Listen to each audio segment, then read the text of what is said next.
এবং 20-25-30টা ছেলে, আমি ঠিক জানি না, আমি ভয়ের বারান্দায় যাইনি, আমি পুরো বাসা অন্ধকার করে ফেলছি, অন্ধকার করে আমি এখানেই ছিলাম। আজকে আমি আমার বাচ্চাদের সাথে, আমার ছাত্রদের সাথে আমি মানে কি বলবো ওটাকে, মানে একাত্মতা জানানোর জন্য আমি গিয়েছিলাম। আপনারা দেখেছেন আমি শহীদ মিনারে ছিলাম, আমি শহীদ মিনার থেকে এসছি সন্ধ্যার পরে, এবং আমি আসলে পালাবো না। আমি জানি অনেকেই বাসা ছেড়ে অন্য কোথাও আছেন, আমি জীবনে কোনোদিন বাসা ছেড়ে অন্য কোথাও থাকি নাই, আমার বাবাকেও আমি পালাতে দেখি নাই, আমিও পালাবো না। আর আমি আমার 86 বছরের মাকে নিয়ে থাকি, একা থাকি, আমি আল্লাহর দিকে ভরসা করে থাকি।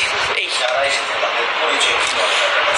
নিশ্চয়ই এটা বিরুদ্ধ পক্ষের কেউ, আওয়ামী লীগের কেউ, যুবলীগ, ছাত্রলীগের কেউ, বা তাদেরকে আসলে রাজনীতিবিদ বলাটাও রাজনীতিকে অনেক বেশি, মানে তাদেরকে সম্মান দেওয়া হয়, তারা আসলে গুন্ডা পান্ডা এরকম মোটা মোটা লাঠি হাতে